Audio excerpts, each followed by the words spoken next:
Shri Narendra Modi. And he's joining us here at the Rising Bharat Summit to present his thoughts on our principal theme, Leading for Global Good. Prime Minister Narendra Modi. जोरदार स्वागत कीजिए इनका।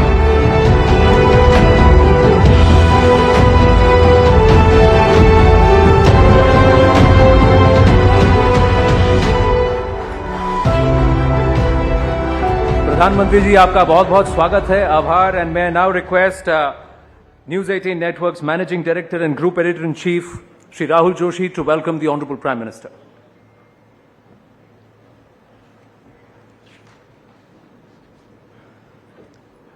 Honorable Prime Minister Shri Narendra Modi ji, ladies and gentlemen.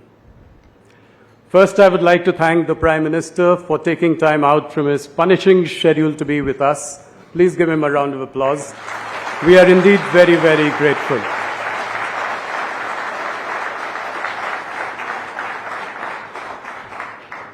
Sir, 5 years ago on February 25th, 2019, at Rising India Summit, I had quoted Bismil Sahab in your presence in the context of the Pulwama attack.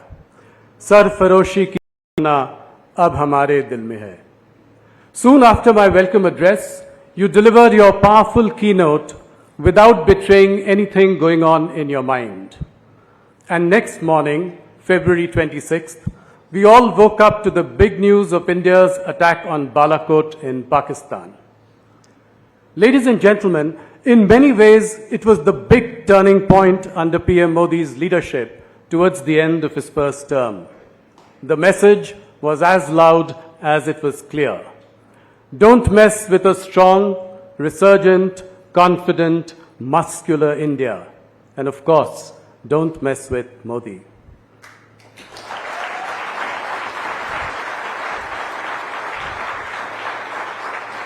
Prime Minister, that was 2019.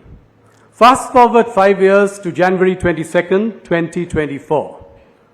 I would say the other big turning point came on the day of Pran Pratishtha in Ayodhya, to which I was witness, a day that will go down in history as a major milestone in the life of Bharat.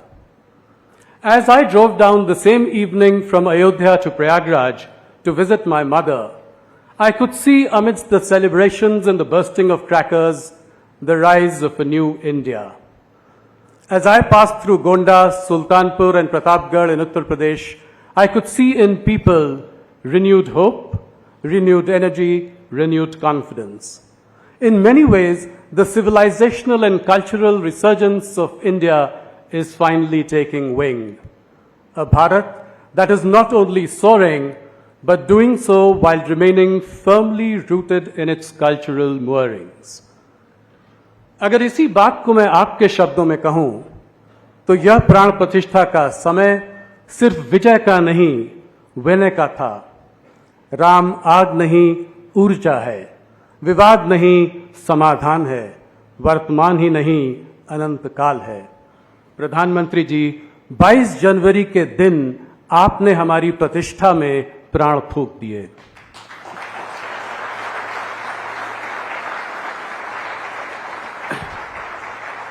Ladies and gentlemen, the last 10 years in tangible terms have been marked by rising GDP and galloping stock markets.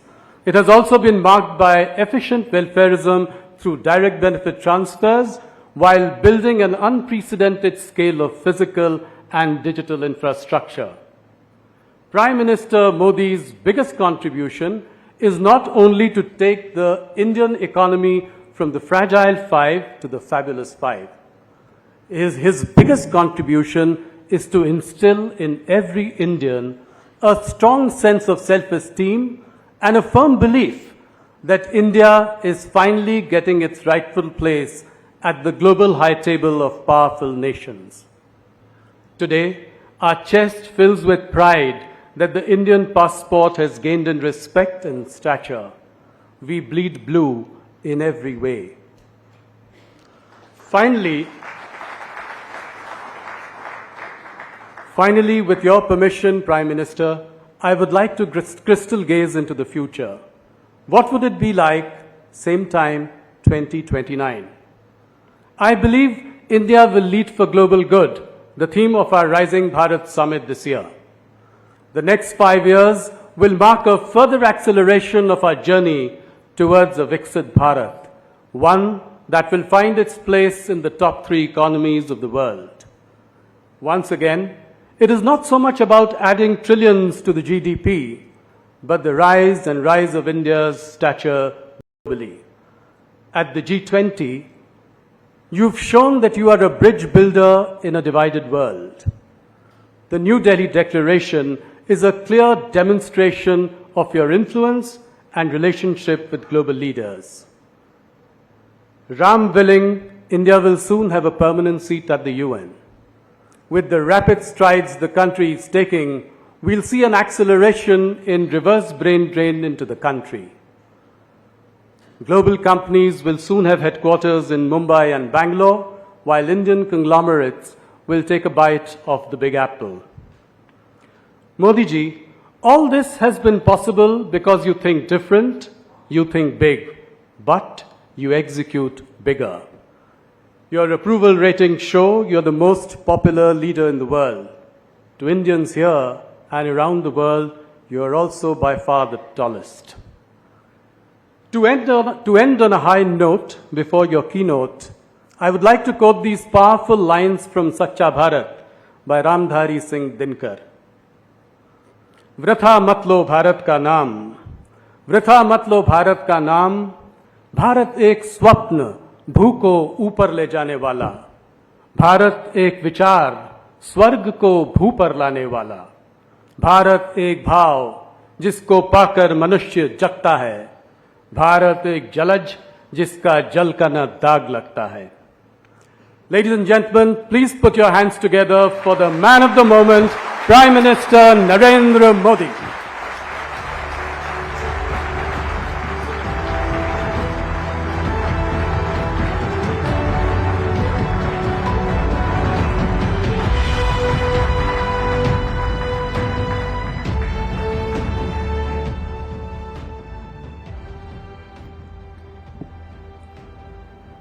नमस्कार. अभी वैसे राहुल ने बड़ा वर्णन किया 5 साल पहले मैं जब आया था, और शायद उस समिट की तारीख या घटना आपके ग्रुप को तो याद रहना बहुत स्वाभाविक है, लेकिन शायद पत्रकार मन ये भी सोच सकता था, और शायद सोचा होगा लेकिन बोलते नहीं होंगे, कि क्या कारण होगा कि एक इंसान अपने कमिटमेंट के कारण इस समिट में इतने ही शांत मन से आया था और उसी समय वो किसी प्रक्रिया को दौड़ा रहा था, और जो दूसरे दिन सुबह दुनिया के लिए बहुत बड़ी खबर बन गई थी. और मैं मानता हूं जरूर आप लोग इसका एनालिसिस करेंगे, और शायद वो 28 फरवरी थी 2019, और माहौल तो ऐसा ही था, और मैं भी बहुत शांति से आप सबसे नमस्ते नमस्ते करके निकला था, और भारत ने बालाकोट में एयर स्ट्राइक की थी रात को.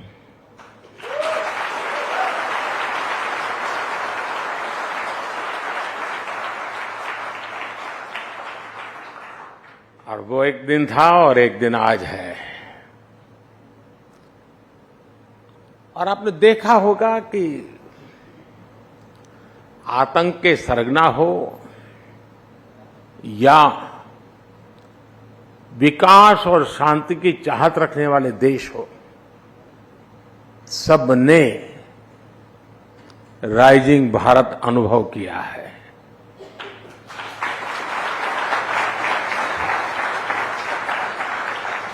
ये नया भारत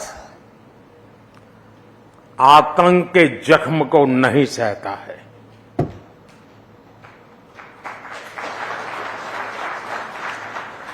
बल्कि आतंक के जख्म देने वालों को पूरी ताकत से सबक भी सिखाता है।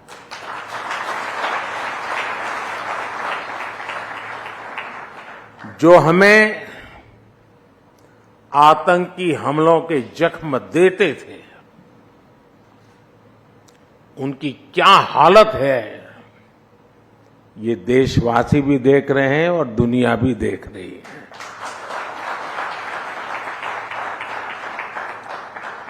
एक विकसित राष्ट्र ही एक विकसित राष्ट्र का आधार होता है और आज यही भारत की पहचान है और यही राइजिंग भारत है। साथियों, चुनाव का मौसम है। चुनाव की सरगर्मी बिल्कुल सर पर है। तारीखों का ऐलान भी हो चुका है। आपकी समिट में भी कई लोगों ने अपने विचार रखे हैं।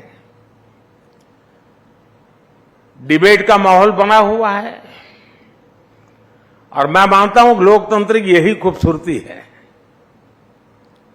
देश में भी धीरे धीरे चुनाव प्रचार जोर पकड़ रहा है। सरकार अपने 10 साल के कामकाज का रिपोर्ट कार्ड रख रही है।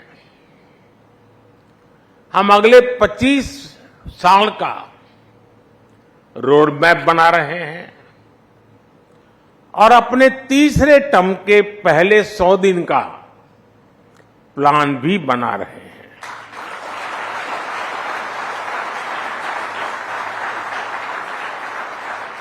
दूसरी तरफ हमारे जो विरोधी हैं वो भी नए कीर्तिमान बना रहे हैं।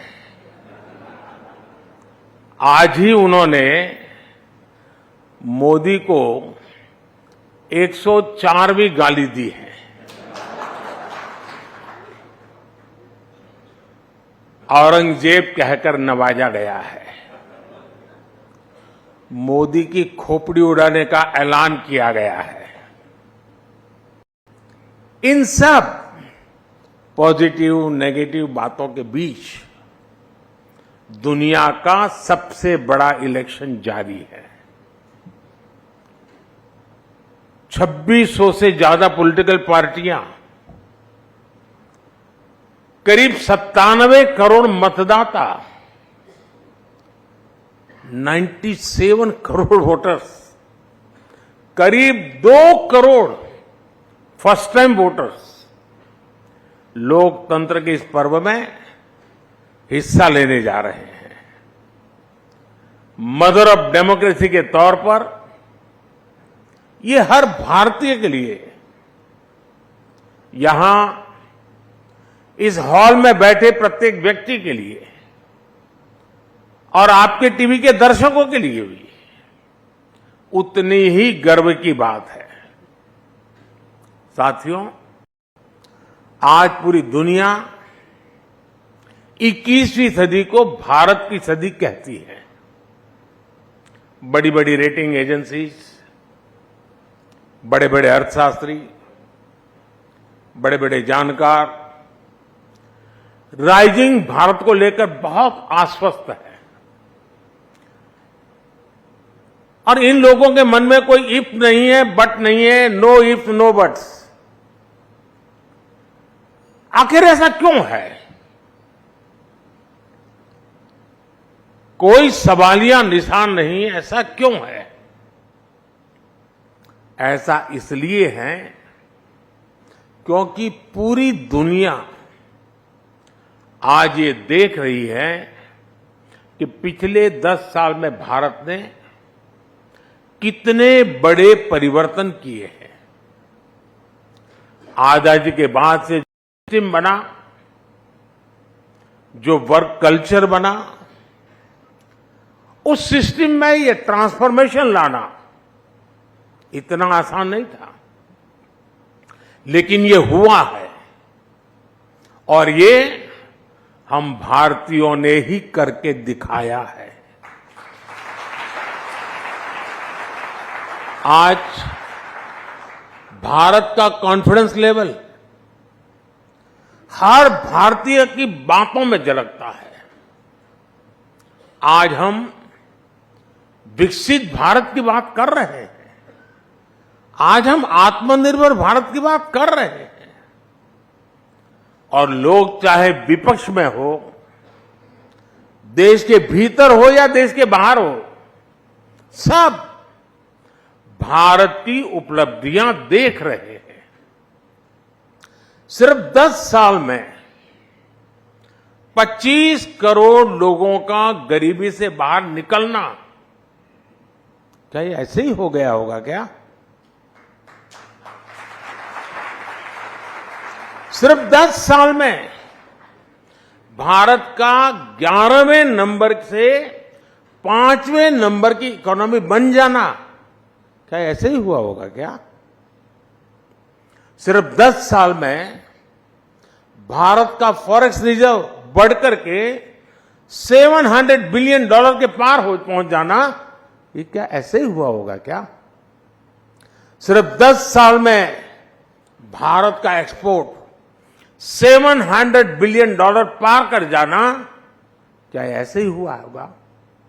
और ये तो अभी कुछ भी नहीं है, अभी तो और भी आगे जाना है।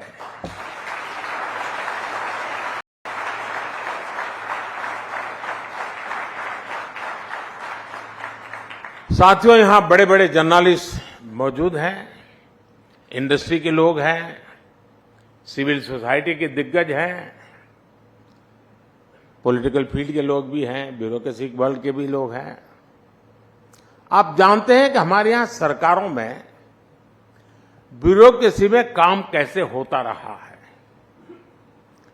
फिर वो एक फैक्टर क्या था जिसकी वजह से ये बदलाव आया? वो एक फैक्टर है नियत।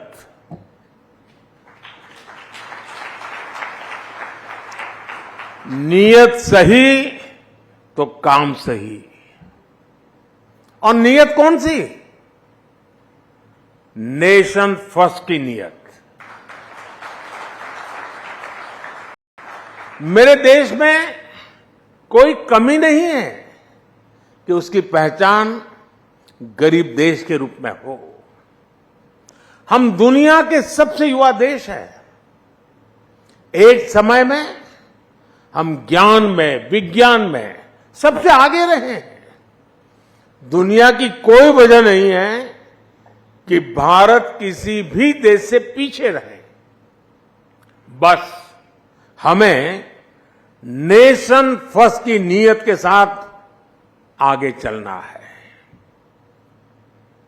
ये देश जो हमें इतना कुछ देता है, हम उसमें सिर्फ रहते हैं या फिर देश के लिए कुछ अलग करते भी हैं, ये फर्क बहुत बारीक है। लेकिन बारीक सा फर्क ही देश को आगे ले जाता है। जिस दिन आप अपने काम को देश के साथ जोड़ लेंगे, आप जो कुछ भी हैं, आप डॉक्टर हैं, इंजीनियर हैं, स्टार्टअप शुरू कर रहे हैं, जिस दिन आप अपने काम को देश के लक्ष्यों के साथ जोड़ लेंगे, तो समझ लीजिएगा कि नेशन फर्स्ट का बीज आप में अंकुरित हो गया है। यही नेशन फर्स्ट का बीज आज सरकार में, सिस्टम में, हर व्यवस्था में, हर व्यक्ति में, देश के कोने कोने में राइजिंग भारत का आधार बन रहा है। सिर्फ अपने लिए ही जिए, सिर्फ अपने लिए जिए तो क्या जिए? जीना है तो देश के लिए, और मरना भी है तो देश के लिए। साथियों, 2014 से पहले और आज की स्थिति में एक और ऐसा अंतर आया है जिसकी उतनी चर्चा नहीं होती। ये चर्चा देश की साख से जुड़ी है। जिस देश की साख गिर रही हो, उस देश के लोगों का स्वाभिमान भी ऊंचा नहीं रह सकता। 2014 के पहले भारत के साथ क्या स्थिति थी, आप याद कीजिए। 2014 से पहले घर घर में भ्रष्टाचार बड़ा मुद्दा था। देश की साख गिर रही थी, लेकिन तब की सरकार झूठे तर्कों के आधार पर अपने घोटालों को डिफेंड करने में जुटी रहती थी। आज स्थिति एकदम अलग है। आज सरकार भ्रष्टाचार पर कड़े एक्शन ले रही है। जो एक्शन लिया उसका हिसाब दे रही है, और भ्रष्टाचारी झूठ बोल बोलकर खुद बचाव की मुद्रा में है। तब देश पूछता था कि पावरफुल लोगों पर ईडी, सीबीआई जैसी एजेंसियां एक्शन क्यों नहीं लेती, ये सवाल पूछा जाता था। आज पावरफुल और भ्रष्ट लोग पूछ रहे हैं कि एजेंसियां उन पर एक्शन क्यों ले रही है।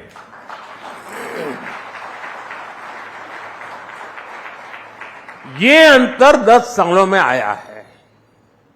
बात वही है, नीयत सही तो काम सही। करप्शन पर कार्रवाई, ये मेरा कमिटमेंट है। साथियों, हमारे देश में भ्रष्टाचार इसलिए भी अधिक था क्योंकि सरकारी दफ्तर, सर्विस सेंटर बनने के बजाय पावर सेंटर बन गए थे। हर काम के लिए देशवासियों को सरकारी दफ्तरों के चक्कर लगाने पड़ते थे। हमने सरकारी दफ्तरों को सत्ता के बजाय सेवा का केंद्र बनाया। सरकारी सेवाएं ज्यादा से ज्यादा फेसलेस हो, बिल से लेकर टैक्स जमा करने तक की अधिकतर सेवाएं ऑनलाइन हो। हमने इसका प्रयास किया। आज सरकार की ज्यादातर खरीद जैम पोर्टल के माध्यम से होती है। आज सरकार के टेंडर ऑनलाइन होते हैं। आप याद करिए, 2G जैसी सामान्य सुविधा के लिए पहले की सरकार में कितना बड़ा भ्रष्टाचार हुआ। अगर उस दौर में 5G आता तो पता नहीं ये क्या क्या करते।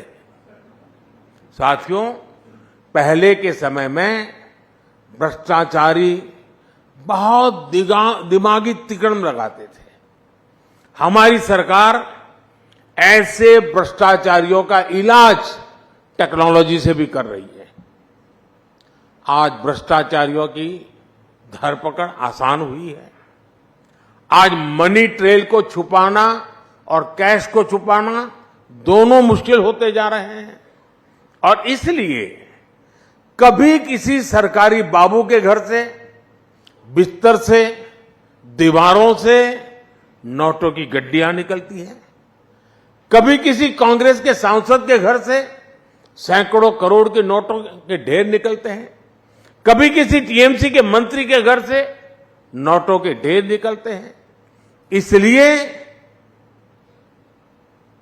चारों तरफ बौखलाहट नजर आती है, बिलबिलाए हुए हैं। और ये सब होता क्यों है?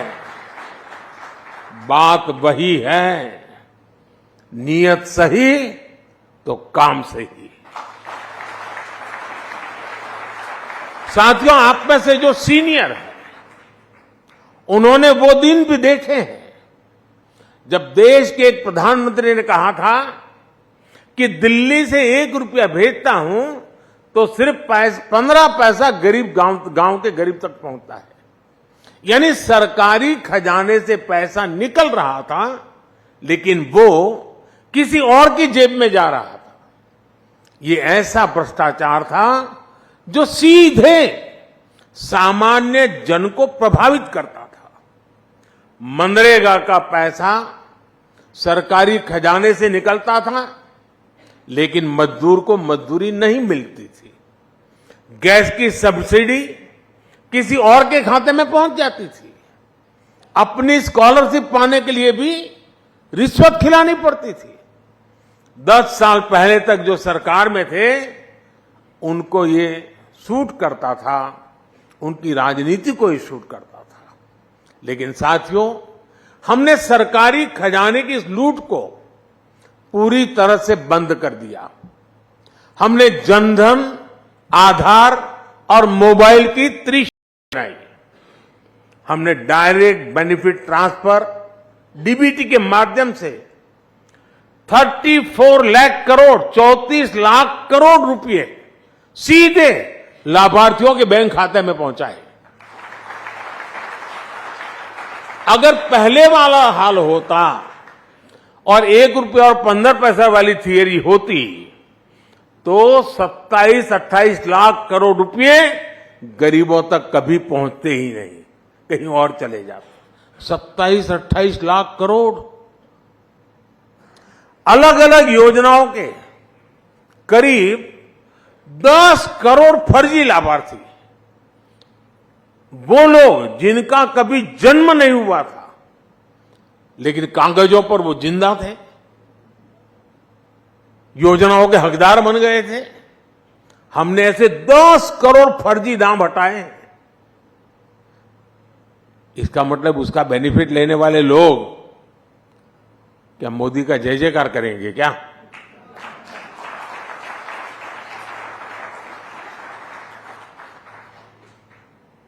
आप हैरान हो जाएंगे, 4 करोड़ फर्जी राशन कार्ड, उसको हमने हटाया। आप कल्पना कीजिए, ये कितना बड़ा घोटाला था, गरीबों का कितना बड़ा हक मारा जा रहा था। आज इस हॉल में बैठे हर व्यक्ति को उस गरीब का चेहरा याद करना चाहिए जिसे राशन की जरूरत थी, जिसे राशन मिलना चाहिए था, लेकिन मिल नहीं रहा था। वो गरीब सरकार को कोसता था, अपनी किस्मत को कोसता था। आज हमारी सरकार में उसी गरीब को 1 नेशन 1 राशन कार्ड मिला है। आज हमारी सरकार उसी गरीब को उसके खाते का पूरा राशन मुफ्त दे रहा है।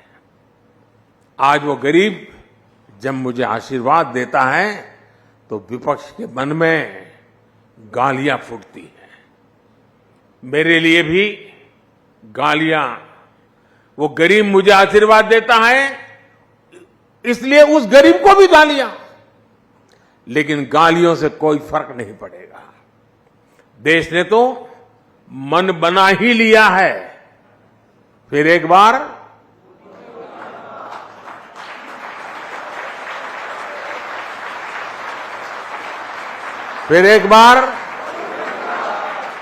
साथियों, हमारी सरकार ने पहले दिन से ही अपनी गवर्नेंस को गरीब की गरिमा, गरीब के कल्याण और गरीब के सशक्तिकरण पर केंद्रित रखा है। खुले में शौच करना, सड़क पर सोना, गंदा पानी पीना, धुएं में जीवन बिताना, अंधेरे में रहना, ये जीवन कोई शौक से नहीं जीता था। परिवार का सदस्य बीमारी के कारण बिस्तर पर पड़ा हो, मदद के बदले ठोकरें मिलती हो, कोई रास्ता न सूझे, यही स्थिति थी। आप सोचिए, आए दिन अपमान कैसे कितने घूंट गरीबों को पीने पड़ते थे। यहां बैठे बहुत से शायद जीवन की कल्पना भी नहीं कर सकते हैं कि कैसा जीवन था, लेकिन मैं ये सब कुछ अनुभव करके यहां पहुंचा हूं। मैं उस जिंदगी को जी करके आया हूं, इसलिए मुझे किताबों में नहीं पढ़ना पड़ता और न ही कैमरा के माध्यम से वीडियो शूट कर करके देखना पड़ता है।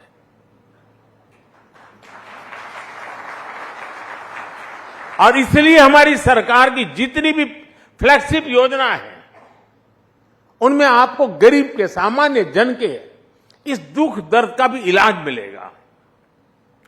जिसको किसी ने नहीं पूछा उसको मोदी ने पूजा है। साथियों, आप में से बहुत लोगों को पता नहीं होगा कि एक बैंक खाता खोलने के लिए भी गरीब से गारंटी मांगी जाती थी। लोन की बात तो छोड़ दीजिए, देश के एक बड़ी आबादी जो भूमिहीन थी उसे भी ऐसे ही छोड़ दिया गया था। 80% से अधिक किसान जिनके पास 2 एकड़ भी जमीन नहीं थी उन्हें भी अपने नसीब पर छोड़ दिया गया था।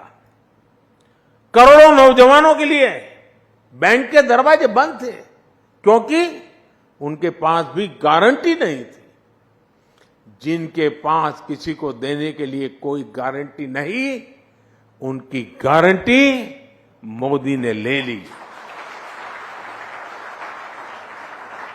इसी भावना ने मुद्रा योजना को जन्म दिया। इसके तहत लगभग 30 लाख करोड़ रुपए, 30 लाख करोड़ रुपए हमने बिना गारंटी गरीब युवाओं को दिए हैं। इसी भावना ने सेल्फ हेल्प ग्रुप के अभियान को गति दी, जिससे आज 10 करोड़ बहनें जुड़ी हैं। इसी भावना ने रेहड़ी ठेले फुटपाथ पर काम करने वालों के लिए पीएम निधि योजना को जन्म लिया। इसी भावना ने हाथ के कौशल से आजीविका कमाने वालों के लिए पीएम विश्वकर्मा योजना को जन्म दिया। इसी भावना से छोटे किसानों के लिए पीएम किसान सम्मान निधि को जन्म दिया।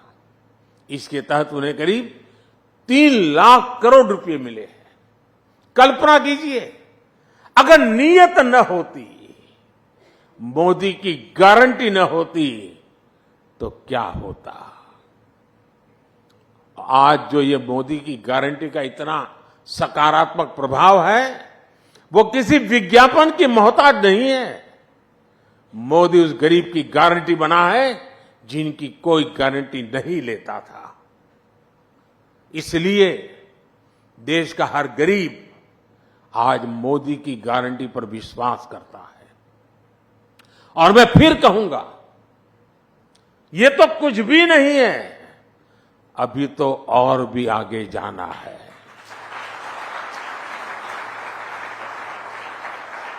साथियों, हमारे देश में लंबे समय तक राजनीतिक उपेक्षा का बहुत बड़ा शिकार देश का मिडिल क्लास भी रहा है। आप में से ज्यादातर मेरी बात से कोरिलेट कर पाएंगे। मिडिल क्लास का मतलब है वो वर्ग जो कठिनाइयों से लड़कर आगे तो आ गया, लेकिन उसके आगे सपनों और आकांक्षाओं का एक विशाल संसार होता है। लेकिन मिडिल क्लास के सामने पहले चुनौतियां भी कम नहीं थी। टैक्स का जंजाल, बच्चों की पढ़ाई का दायित्व, उन्हें अपने से बेहतर बनाने का तनाव, हर छोटे बड़े काम के लिए सरकारी दफ्तरों के चक्कर, महंगे लोन का बोझ, एक तरह से पहले जीवन के हर दायरे में समस्याएं ही समस्या थी। ऐसे में मिडिल क्लास का जीवन 3 जरूरतों के इर्द गिर्द सिमट जाता था। एक, अपना घर बनाना, दूसरा, बच्चों की शादी हो जाए, और तीसरा, बच्चों को कहीं नौकरी मिल जाए। उसका जीवन बस इसी आधार पर सिमट जाता था। पिछले 10 वर्षों में हमने मिडिल क्लास को मुसीबतों में बांधने वाली हर बेड़ी को तोड़ दिया है। पहले 2 लाख की इनकम पर टैक्स लग जाता था, अब 7 लाख की इनकम भी टैक्स फ्री है। जीएसटी की वजह से लोगों के करीब साल भर में 45,000 करोड़ रुपया बचे हैं। बीते 10 वर्षों में होम लोन पर इंटरेस्ट रेट भी कम हुए हैं, पर्सनल लोन के इंटरेस्ट रेट भी कम हुए हैं। पीएम सुकन्या समृद्धि जैसी योजनाओं का लाभ सबसे ज्यादा मध्यम वर्ग को मिल रहा है। साथियों, मध्यम वर्ग का एक बहुत बड़ा सपना होता है बच्चे की अच्छी पढ़ाई।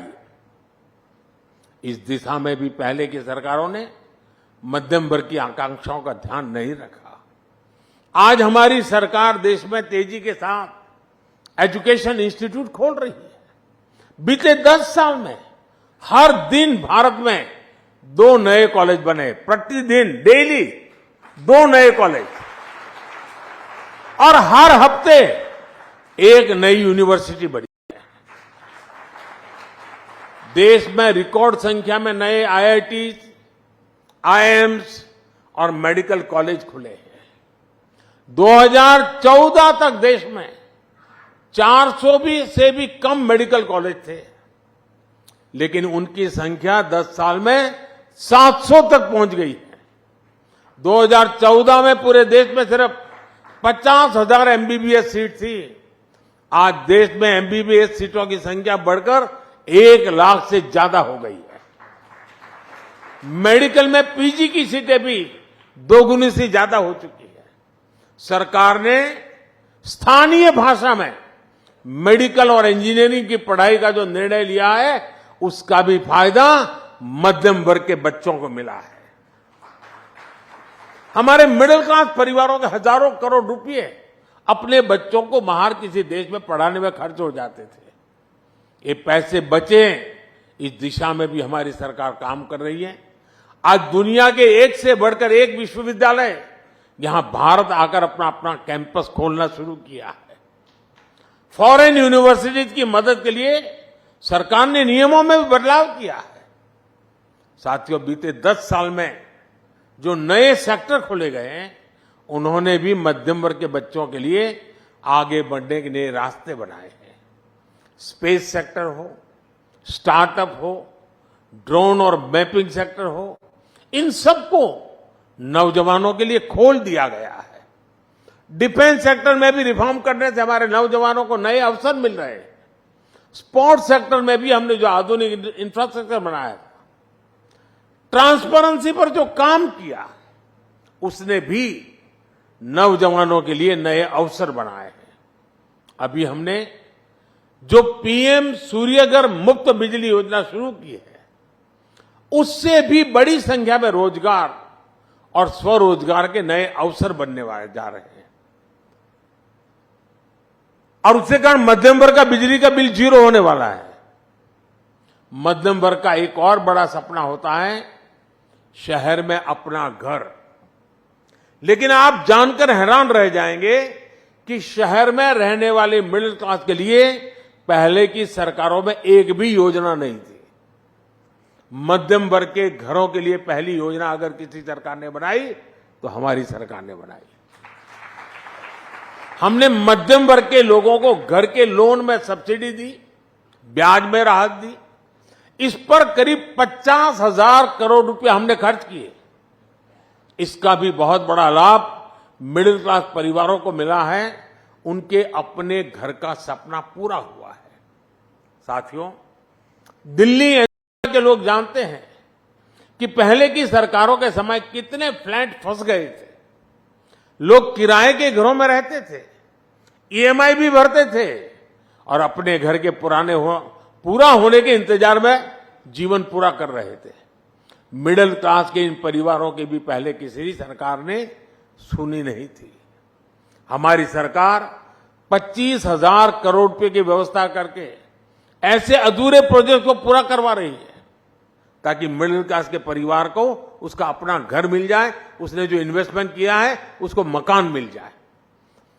ऐसी परेशानी फिर ना हो, हमने इसके लिए भी रेरा कानून बनाया है। आज करीब 1.25 लाख बिल्डिंग प्रोजेक्ट्स रेरा के तहत रजिस्टर्ड है।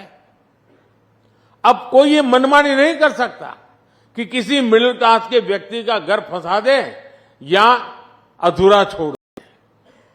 और ये काम मध्यम वर्गीय परिवारों के जीवन में बहुत बड़ा राहत का काम है, और ये ही तो मोदी की गारंटी है।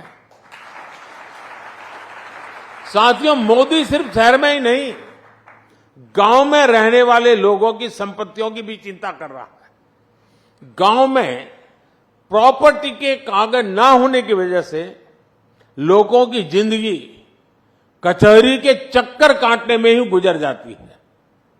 जमीन को लेकर झगड़े ना हो, कचहरी का चक्कर ना लगे, गांव की प्रॉपर्टी पर लोन मिले, इन बातों को ध्यान रखकर स्वामित्व योजना चलाई जा रही है। बड़ी बड़ी इंटरनेशनल एजेंसी कहती हैं कि लोगों के पास उनकी प्रॉपर्टी के राइट्स होना किसी भी देश के विकास के लिए बहुत जरूरी है। स्वामित्व योजना के तहत हमने करोड़ों परिवारों को उनके लैंड टाइटल दिए हैं। आज देश के गांव-गांव में ड्रोन की मदद से मैपिंग का काम चल रहा है, प्रॉपर्टी के राइट देने का काम चल रहा है, और इससे भी रोजगार के कितने मौके बनते हैं आप अंदाजा लगा सकते हैं। साथियों, 2014 तक पूरी दुनिया भारत को एक ओवरलोडेड फ्लाइट के एडिशनल वेट की तरह देखती थी, लेकिन आज भारत वो पैसेंजर बन चुका है जिसके बिना ग्लोबल फ्लाइट उड़ान भरने की सोच भी नहीं सकती। अगले 5 साल में भारत वो पायलट बनेगा जो ग्लोबल फ्लाइट को नई बुलंदी की तरफ से ले जाएगा। अगले 5 साल अनप्रेसिडेंटेड ट्रांसफॉर्मेशन के होंगे। अगले 5 साल अनप्रेसिडेंटेड ग्रोथ के होंगे। अगले 5 साल अनप्रेसिडेंटेड एक्सपांशन के होंगे। अगले 5 साल अनप्रेसिडेंटेड प्रॉस्पेरिटी के होंगे। और ये मोदी की गारंटी है। आपने मुझे अपनी बात रखने के लिए सबके बीच बुलाया, मैं आपका बहुत बहुत आभारी हूं। बहुत बहुत धन्यवाद।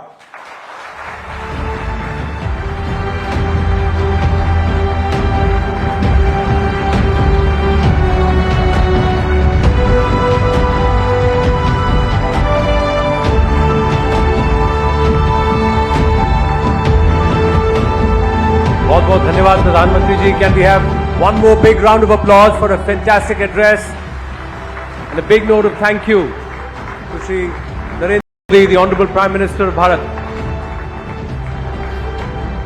May I request the audience to please wait here in the Darbar Hall as the Prime Minister makes his exit.